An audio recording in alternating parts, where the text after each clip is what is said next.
Hello friends, my self अभिषेक।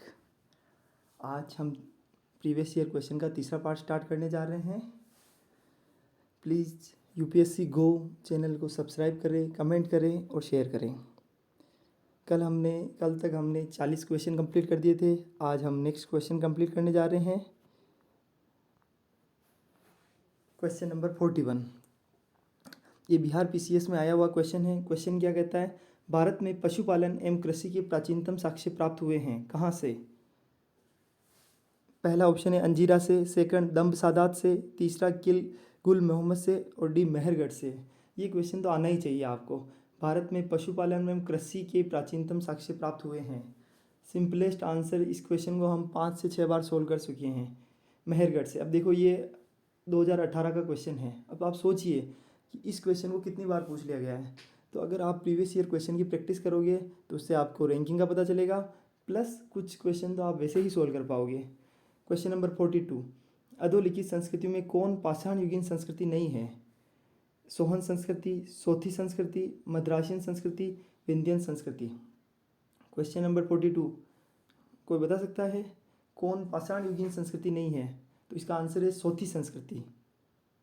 अब आप कहोगे सोथी संस्कृति नहीं है। सोहन संस्कृति, मद्रासियन संस्कृति और विंध्यन संस्कृति, ये तीनों ही संस्कृति पाषाण युगीन संस्कृति है। लघु पाषाण उपकरण अधोलिखित किस संस्कृति के प्रमुख उद्योग है? लघु पाषाण उपकरण। निम्न पुरा पाषाणिक संस्कृति, मध्य पुरा पाषाणिक, उच्च पुरा पाषाणिक और मध्य पाषाणकालीन। जो लघु पाषाण उपकरण यानी जो माइक्रोलिथ बोलते थे अपन, तो वो मध्य पाषाणकालीन के अंदर थे। मेजोलिथिक पीरियड के अंदर जो माइक्रोलिथिक उपकरण मिले हैं अपने को, वो मेजोलिथिक पीरियड में मिले थे।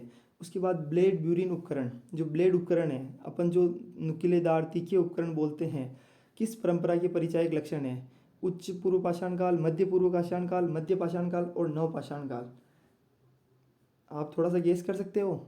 तो ये है अपर पेलियोलिथिक पीरियड में। जैसे जैसे लोअर पेलियोलिथिक के अंदर इतने औजार नहीं थे, सिर्फ पत्थर के बड़े औजार थे, लेकिन धीरे धीरे जैसे जैसे टाइम निकलता गया, अपर पेलियोलिथिक एज में जैसे अपनी ब्लेड होती है तीखी, वैसे ही तीखे छोटे पत्थर, नुकीले पत्थर, उनसे पशुओं को काटा जाता था और दूसरे सामग्रियों में यूज किया जाता था। तो अपर पेलियोलिथिक, मेरा किसी भी के मन को दुखी करना उद्देश्य नहीं है, बट सिर्फ ये क्वेश्चन आ रहा है इसलिए मैं आपको उसका रीज़न बता रहा हूँ। आभूषणों से युक्त, क्वेश्चन नंबर 45, आभूषणों से युक्त हड्डियों की अनेक कलाकृतियों को इंगित करने वाली मानव समाधियाँ कहाँ पाई गई है? आभूषणों से युक्त हड्डियों की अनेक कलाकृतियों को इंगित करने वाली मानव समाधियाँ कहाँ पाई गई है? भीमबेटका, बागोर से, महदहा से, सरायनहर राय से। छत्तीसगढ़ पीसीएस 2019 का क्वेश्चन है और ये क्वेश्चन आपने ऑलरेडी 2 बार अपन कर चुके हैं। हड्डियों की अनेक कलाकृतियाँ, हड्डियों वाला आंसर क्या है? महदहा से। महदहा से अपन ने कल भी क्वेश्चन किया था, इसको परसों भी किया था और आज वापस कर रहे हैं। और ये छत्तीसगढ़ पीसीएस में अभी रिसेंट का क्वेश्चन है, ज़्यादा दूर का क्वेश्चन नहीं है। उसके बाद क्वेश्चन नंबर 46, हैंडेक्स क्लेवर आदि उपकरण। क्वेश्चन नंबर 45 हो गया अपना। क्वेश्चन नंबर 46, हैंडेक्स क्लेवर आदि उपकरण किस पाषाणकालिक परंपरा के परिचायक है? नवपाषाण काल, निम्न पुरा पाषाण काल, मध्य पाषाण काल, उच्च पुरा पाषाण काल। क्वेश्चन नंबर 46 का आंसर है बी, निम्न यानी लोअर जो पेलियोलिथिक पीरियड था उसके अंदर हैंडेक्स क्लेवर आदि उपकरणों का यूज किया जाता था। क्वेश्चन नंबर 47 है, कौन सा एक हड़प्पा स्थल नहीं है? चुनुदाड़ो, कोट डीजी, सोहगोरा, देशलपुर। ये क्वेश्चन तो आपको आना ही चाहिए। 47 का ये आईएएस का क्वेश्चन है। 19 का सोहगोरा, ये हड़प्पा स्थल नहीं है। चुनुदाड़ो है, कोट डीजी है, देशलपुर है, लेकिन ये सोहगोरा हड़प्पा स्थल नहीं है। उसके बाद निम्न में से किस भारतीय पुरातत्ववेत्ता ने पहली बार भीमबेटका गुफा को देखा? किस भारतीय पुरातत्ववेत्ता ने पहली बार भीमबेटका गुफा को देखा और उसके क्षेत्र चित्रों के ऐतिहासिक महत्व को खोजा? Madhav Swarup Vats, S D. Sankalia, V S. Wakankar, V N. Mishra. Question number 42, कोई आंसर बता सकता है इसका? इसका आंसर है सी, वी.एस. वांकणकर। थोड़ा सा बस आप डेली थोड़ा सा, मैं तो आपसे ज़्यादा से ज़्यादा 7 या 8 मिनट लूँगा, आपकी 7 to 8 minute daily, maximum 10 minutes. But आप अगर प्रैक्टिस करोगे डेली तो इसका सबसे बड़ा बेनिफिट आपको क्या मिलेगा कि आप बहुत अच्छा पढ़ पाओगे और आप इतना अच्छा आपको अपनी रैंकिंग का पता चल जाएगा। डेली 20 क्वेश्चन सोल्व करोगे, ओनली 10 मिनट्स देने हैं आपको, उससे ज़्यादा टाइम नहीं देना है। आप कौन सा भी कंपटीशन एग्जाम दे रहे हो उसमें सभी ये सारे क्वेश्चन इसमें आएंगे। उनमें से कोई भी क्वेश्चन कभी भी बैठ सकता है, क्योंकि ये बड़े एग्जाम्स में आए हुए क्वेश्चन हैं, तो छोटे एग्जाम्स में तो ये आसानी से आ सकते हैं और सिंपल सिंपल क्वेश्चन है।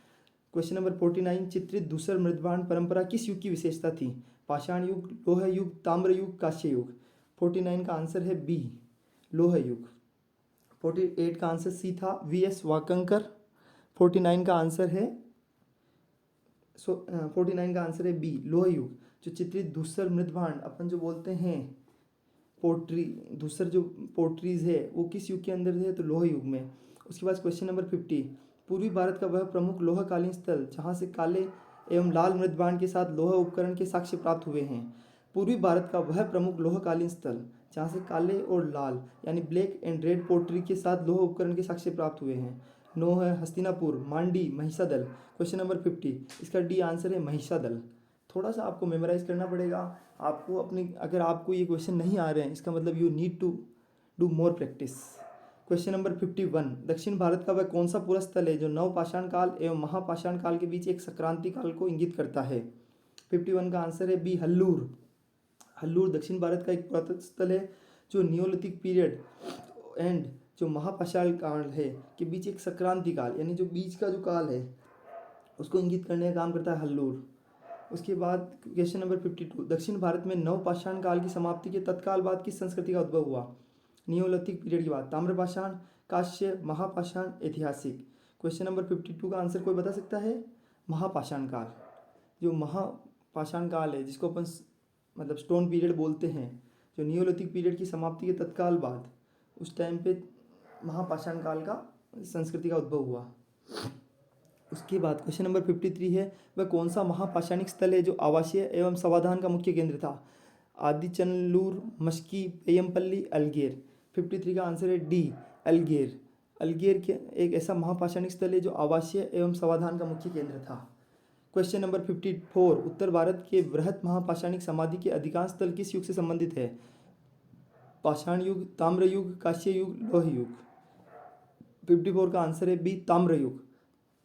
ताम्र युग के अंदर उत्तर भारत के जो बृहत महापाषाणिक समाधि के अधिकांश स्थल ताम्र युग से संबंधित है। क्वेश्चन नंबर 55, 30 मई 1863 को रॉबर्ट ब्रूस फूट ने मद्रास के पास स्थित पल्लावरम से किस पूरा पाषाणिक परंपरा के उपकरण खोजे थे? 55 का आंसर है सी, हैंडेक्स क्लीवर परंपरा। 30 मई 1863 को रॉबर्ट ब्रूस फूट ने मद्रास के पास पल्लावरम में हेड एक्स क्लीवर परंपरा के जो पूरा पाषाणिक परंपरा के उपकरण खोजे थे। अब धीरे धीरे क्वेश्चन का लेवल बहुत बढ़ता जा रहा है, so we need to do more and more practice. Question number 56, आहड़ सभ्यता के बारे में निम्न कथनों पर विचार कीजिए।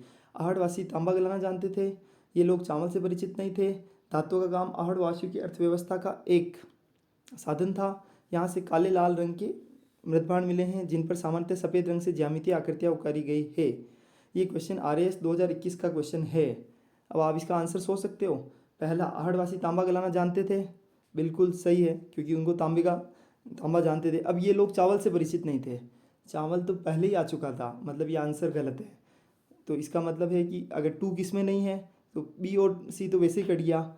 अब तीसरा देखते हैं अपन, और पहला सही है, इसका मतलब क्या हो गया कि D आंसर भी गलत है, तो ए आंसर वैसे ही पता चल गया अपने को। फिर भी अपन देख लेते हैं, धातुओं का काम आहड़वासियों की अर्थव्यवस्था का एक साधन था, बिल्कुल।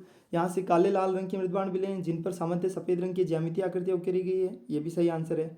तो क्वेश्चन नंबर ए आंसर सही है। 57, निम्न में से किसने उत्तर प्रदेश के प्रथम नवपाषाण उपकरण प्राप्त किया? उत्तर प्रदेश में प्रथम नवपाषाण। 57 का आंसर है डी, ले मुसरिए। उत्तर प्रदेश में प्रथम, ये UP PGT का क्वेश्चन है।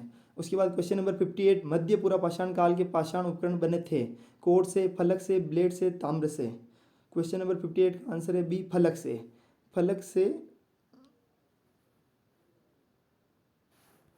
क्वेश्चन नंबर 58 का आंसर है बी, फलक से। क्वेश्चन नंबर 59 का answer, question number 59, Uttar Pradesh की सांस्कृतिक विरासत के संदर्भ में निम्न कथनों में से कौन सा कथन सही है? इस प्रदेश के अनेक उत्खनित पुरास्थलों से वैश्विक संदर्भ में कृषि के प्राचीनतम प्रमाण प्राप्त हुए हैं। प्राचीनतम प्राप्त कृषि अन्न जो और धान है। नीचे दी गई कूट का प्रयोग करके सही उत्तर का चयन कीजिए। 59 का आंसर है सी, 1 और 2 दोनों ही सही है, क्योंकि क्या है, उत्तर प्रदेश की सांस्कृतिक विरासत के संदर्भ में निम्नलिखित कथनों में से कौन सा कथन सही है। प्राचीनतम प्राप्त कृषि अन्न, सेकंड वाला देख लेते हैं पहले। प्राचीनतम प्राप्त कृषि अन्न जौ और धान है, बिल्कुल सही। सबसे पहले ही जो अपने को जो था, सबसे पहला कृषि का था, और धान पहला आंसर, पहला आपने पहला जो क्वेश्चन, मानव द्वारा सर्वप्रथम प्रयुक्त अनाज कौन सा था, तो जो, ये तो आंसर सही है। दूसरा, पहला, इस प्रदेश के अनेक उत्खनित पुरास्थलों से वैश्विक संदर्भ में कृषि के प्राचीनतम प्रमाण मिले हैं, बिल्कुल सही जवाब है। उसके बाद क्वेश्चन नंबर 60, क्वेश्चन नंबर 60 है, निम्न मध्य पाषाणिक स्थलों को भौगोलिक दृष्टि से पश्चिम से पूर्व के क्रम में व्यवस्थित करें।